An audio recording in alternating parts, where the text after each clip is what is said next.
మన ప్రభు అయిన యేసుక్రీస్తు వారి పరిశుద్ధ నామములో చేరువచ్చిన మీ అందరికీ కూడా హృదయపూర్వక శుభవందనాలు తెలియజేస్తున్నాను.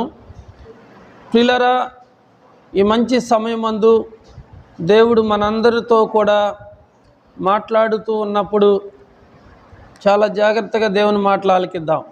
దేవుడు మనకేం చెబుతున్నాడంటే, నా మాటలు మీరు శ్రద్ధగా విని నా దృష్టికి మీరు న్యాయమైనది చేసినప్పుడు నేను మిమ్మల్ని స్వస్థపరుస్తాను.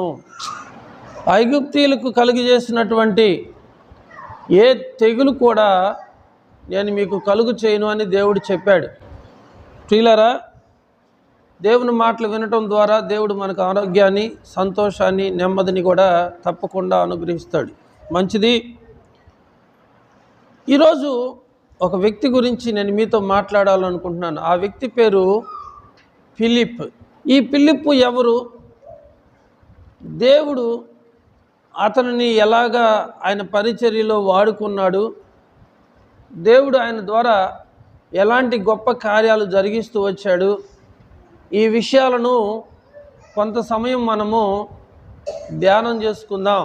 ఆనాటి దినాలలో దేవుని సంఘము వర్ధిల్లుతున్నటువంటి కొలది బహుమంది ప్రజలు సంఘములో చేర్చబడుతూ ఉన్నారు. సంఘంలో చేర్చబడుతూ ఉన్నప్పుడు దేవుని యొక్క సన్నిధిలో ప్రజల సంఖ్య విస్తరిస్తూ ఉంది. సంఘం క్షేమాభివృద్ధికరంగా ఉంది. కొన్ని వేల మంది నూతనంగా ప్రభువును సొంత రక్షకుడిగా అంగీకరించి సంఘంలో చేర్చబడుతూ ఉన్నారు. వేల కొలదిగా సంఘము విస్తరించబడుతున్నటువంటి దినాలలో అక్కడ కొన్ని సమస్యలు ఏర్పడ్డాయి. ఎలాగంటే, మరి వారికి భోజనాలు పెట్టడం కానీ, సంఘానికి నడిపించబడుతున్నటువంటి వారికి బాగోగులు చూడటానికి కానీ అక్కడ కుదరటం లేదు. పేతురు 12 మంది అపోస్తులు ఏం చేశారంటే, ప్రియమైన వాళ్ళరా, వాళ్ళు అన్నారు, మేము దేవుని వాక్యాన్ని బోధించుకోకుండా మీకు అన్నపానాలు వడ్డిస్తూ కూర్చుంటే సమయం అంతా వృధా అయిపోతుంది కనుక మీరు ఒక పని చేయండి, ఆత్మతోనూ జ్ఞానముతోనూ నిండుకొని ఉన్న 7 మీరు ఏర్పాటు చేసుకోండి, మేము వారిని ఇక్కడ ఏర్పాటు చేస్తాం, ఈ పరిచర్య అంతా కూడా వారు చేస్తారు, మేమైతే ప్రార్థన చేసుకోవటం కానీ వాక్య పరిచర్యలో కానీ మేము కొనసాగుతాం. మరి ఇక్కడ పరిచర్య చేయడానికి ఎంతమందిని ఎన్నుకోమంటున్నాడు పేతురు అంటే 7 ఎన్నుకోండి. ఆ 7 ఎలాంటి వారంటే దేవుని ఆత్మచేత నింపబడిన వారుగా ఉండాలి, దేవుని జ్ఞానం చేత నింపబడిన వారుగా ఉండాలి. 7 ఎన్నుకోమంటే 7 వాళ్ళు ఎన్నుకున్నారు. ఆ సంఘం అంతటికి కూడా ఆ మాట నచ్చింది. 7 దేవుని ఆత్మ కలిగిన వారిని ఎన్నుకున్నారు. వారిలో ఫిలిప్పు ఒకడు. ఎలాంటి వాడు అంటే పరిచర్య చేయటానికి వచ్చాడు. భోజనం వండే కాడ కానీ, భోజనం వడ్డించే కాడ కానీ, దేవాలయాన్ని శుభ్రపరిచే విషయంలో కానీ, బాగోగులు, దేవుని ఇల్లంతటిలో నమ్మకమైన వాడిగా ఉన్నాడు ఫిలిప్పు. ఆ 7 మనుషుల్లో ఫిలిప్పుని దేవుడు ప్రత్యేకిస్తూ వచ్చాడు.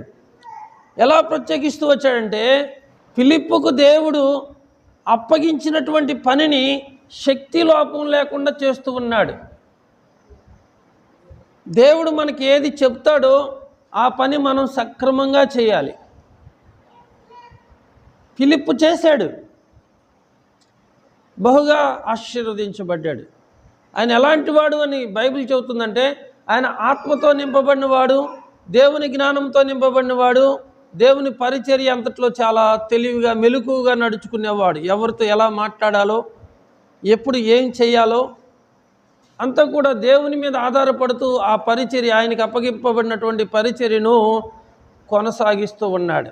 అలాగా కొంతకాలం కొనసాగించబడిన తర్వాత దేవుడు ఫిలిప్పుని సువార్థికుడిగా ప్రత్యేకించాడు. అంటే దేవుని యొక్క వాక్యాన్ని బోధించడానికి సిద్ధపడుతున్నాడట.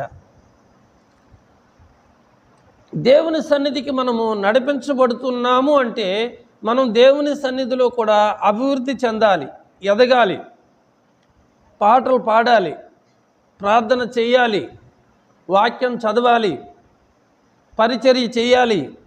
దేవుడు నీకు ఏ విధమైనటువంటి తలాంతును, ఎటువంటి కృపావరాన్ని దేవుడు నీకు అనుగ్రహిస్తే అది గుర్తించి జ్ఞానముతోనూ దేవుని ఆత్మతోనూ నువ్వు దాన్ని కొనసాగించాలి. ఇక్కడ ఫిలిప్పును గనక మీరు చూసినట్లయితే ఆయన పరిచారకుడిగా మాత్రమే పిలువబడ్డాడు.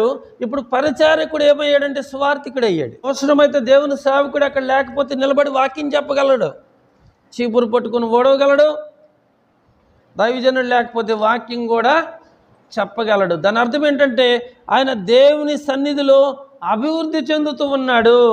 ప్రియుడా, నీ ఆత్మ వర్ధిల్లుచున్నటువంటి ప్రకారము నువ్వన్ని విషయములలోనూ వర్ధిల్లాలి. దేవుని సేవకుడు ఆశీర్వదిస్తున్నాడు అన్నమాట. ఏమంటున్నాడు? ప్రియుడా, నీ ఆత్మ వర్ధిల్లుతున్నది. నీ ఆత్మ మాత్రమే కాదు, నీవు తలపెట్టిన ప్రతి పనిలోనూ నీవు వర్ధిల్లాలి అని నీ కొరకు నేను ప్రార్థన చేస్తూ ఉన్నాను. అర్థమవుతుందా? దేవుని బిడ్డల్లో ఏముండాలి? అభివృద్ధి ఉండాలి. నువ్వు గొర్రెలను మేపుకుంటావు, మేకలను మేపుకుంటావు, గేదెలను మేపుకుంటావు, పొలాలు పండిస్తావు, నీ పని నువ్వు చేస్తూ ఉంటావు. నీ పనిలో నువ్వు ఇంప్రూవ్మెంట్ అనేది ఉంటుందా లేదా? నీ పనిలో ఇంప్రూవ్మెంట్ ఉంటుంది. మరి ఆత్మీయ జీవితంలో ఎదుగుదల ఉంటుందా? ఆత్మీయ అభివృద్ధి నువ్వు కలిగి ఉంటున్నావా అని ఆలోచన చేస్తే ప్రియమైన వాళ్ళరా శూన్యం. చూడండి, ఫిలిప్పు పరిచారకుడిగా పిలువబడి సువార్థికుడిగా మార్చబడ్డాడు. దాని అర్థం ఏంటంటే దేవునితో చాలా శ్రేష్టమైనటువంటి సహవాసం ఈ ఫిలిప్పుకు ఉంది. ఫిలిప్పుకు భార్య ఉంది, ఫిలిప్పుకు 4 కూతుర్లు కూడా ఉన్నారు. ఆయన కుటుంబ బాధ్యతను చాలా నమ్మకంగా సక్రమంగా కొనసాగించుకుంటూ కుటుంబం అంతా కూడా దేవుని సన్నిధిలో సాక్షులుగా నిలబడటానికి కొరకు ఆయన చాలా కష్టపడ్డాడు. చాలామంది ఏం చేస్తారంటే దేవుని పని చేస్తూ కుటుంబాన్ని వదిలిపెడుతూ ఉంటారు. ఒక పక్క కుటుంబాన్ని చూసుకుంటూ మరొక పక్క దేవుని సన్నిధిలో ఆత్మీయంగా వర్ధిల్లుచూ ఉన్నాడు. ప్రియులారా, ఒకళ్ళు కాదు, ఇద్దరు కాదు, సంఘంలో కొన్ని వేల మందిని మరి సముదాయిస్తూ ఉన్నాడు ఆయన. ఆయనకి ఏ ఉద్యోగం వచ్చింది? భోజనం పెట్టే ఉద్యోగం వచ్చింది, పరిచర్య చేసే ఉద్యోగము వచ్చింది. పరిచర్య చేసే ఉద్యోగంలో ఆ కొద్ది పరిచర్యలో ఆయన నమ్మకంగా ఉన్నాడు కనుక దేవుడు ఏం చేశాడంటే పరిచారకుడి నుండి సువార్థికుడిగా దేవుడు తీసుకొని వచ్చాడు. ఎంత గొప్ప విషయం, ఎంత గొప్ప విషయము. ఇప్పుడు ఫిలిప్పు వర్ధిల్లుతున్నాడా లేదా? వర్ధిల్లుతున్నాడు. మరి మనం ఎలా ఉన్నాం? వర్ధిల్లటం మాత్రమే కాదు ప్రియులారా, ఆయన గురించి ఇక కొన్ని విషయాలు కనుక మనం చూసినట్లయితే ఫిలిప్పు సమరయ పట్టణానికి వెళ్ళి యేసుక్రీస్తు ప్రభు వారి గురించి ప్రకటన చేస్తూ ఉన్నాడు, ప్రకటిస్తూ ఉన్నాడు. నీవు ఏ విధంగా దేవుని యందు విశ్వాసం ఉంచావో, ఏ విధంగా రక్షణ మార్గంలోకి నడిపించబడ్డావో, అలాగే యేసు ప్రభు అంటే ఎవరో, యేసు ప్రభువుని నమ్ముకొనటం ద్వారా ప్రజలకు ఎటువంటి మేలు కలుగుతుందో, ఈ విషయాలన్నీ కూడా ఫిలిప్పు సమరయ పట్టణానికి వెళ్ళి సమరయులందరికీ కూడా యేసుక్రీస్తును ప్రకటిస్తున్నటువంటి సమయంలో దేవుడంట ఈ ఫిలిప్పు ద్వారా సూచక క్రియలను జరిగించాడట. అద్భుతాలు దేవుడు ఫిలిప్పు ద్వారా చేయించాడు. ఎటువంటి అద్భుతాలు చేశాడంటే ఆయన అనేకులకు పట్టిన అపవిత్రాత్మలను వెళ్ళగొట్టాడు. అంటే ఫిలిప్పు దెయ్యాలను కూడా వెళ్ళగొట్టాడు. ఒకరికి కాదు, ఇద్దరికి కాదు, అనేకులకు పట్టినటువంటి అపవిత్రాత్మలను వెళ్ళగట్టగలిగినటువంటి శక్తిమంతుడిగా ఫిలిప్పు మార్చబడ్డాడు. ఒక పక్క పరిచర్య చేశాడు, మరొక పక్క సువార్తను ప్రకటిస్తూ వచ్చాడు, మరొక పక్క దేవుని నామములో చాలా సూచక క్రియలను అద్భుతములను చేస్తూ ఉన్నాడు. అపవిత్ర ఆత్మలను వెళ్ళగొట్టగలిగాడు. అంత మాత్రమే కాదు, పక్షవాయువు కలిగిన వారిని, కుంటి వారిని, అనేక మంది రోగులను ఆయన స్వస్థపరుస్తూ వచ్చాడు. ప్రియులారా, చూసారా? మొదట ఆయన దేవుని సన్నిధికి వచ్చాడు, దేవుని వాక్యాన్ని నమ్మకంతో విన్నాడు. ఆయన ఎలా మార్చబడ్డాడంటే దేవుని ఆత్మచేత నింపబడ్డాడు, దేవుని జ్ఞానంతో నడుచుకుంటూ ఉన్నాడు. కొన్ని వేల మందిలో ఆయనను దేవుడు సెలెక్ట్ చేశాడు. అన్ని వేల మందికి పరిచర్య చేస్తూ వచ్చాడు. పరిచర్య చేసే పరిస్థితి నుంచి సువార్త ప్రకటించే పరిస్థితికి వచ్చి, సువార్త ప్రకటించడం మాత్రమే కాదు, దేవుడు ఆయన ద్వారా చాలా అద్భుతాలు చేశాడు.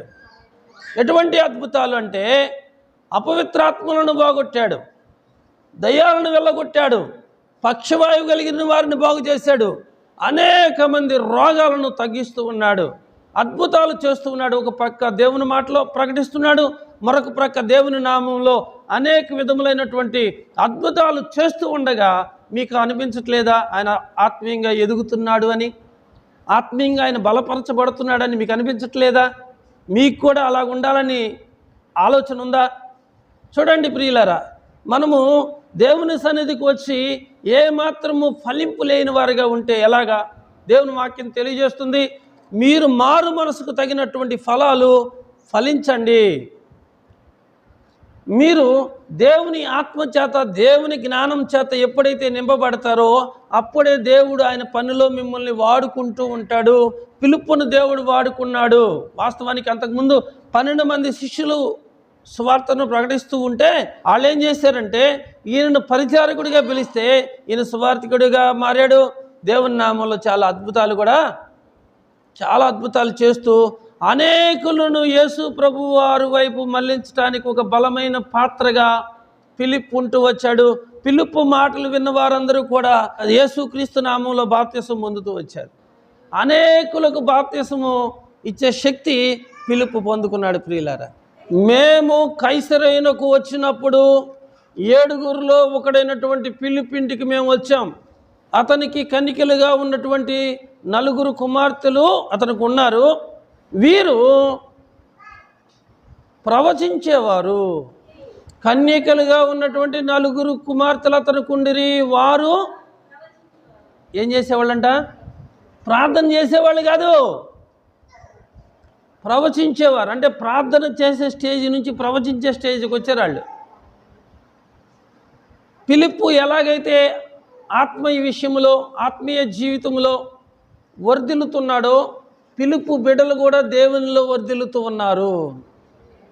అలాగే మనము దేవుని సన్నిధిలో క్రమంగా నడుచుకుంటూ ఉంటే మన బిడ్డలు కూడా మన ప్రవర్తనను అనుసరించి వారు కూడా యోగ్యమైనటువంటి ప్రవర్తన కలిగి దేవుని సన్నిధిలో నడుచుకుంటారు. చూడండి, ఫిలిప్పు ఆస్తి సంపాదించుకోలేదు, వెండి బంగారాలు సంపాదించుకోలేదు, పశువు మందలను సంపాదించుకోలేదు, కానీ దేవుని కృపను సంపాదించుకున్నాడు.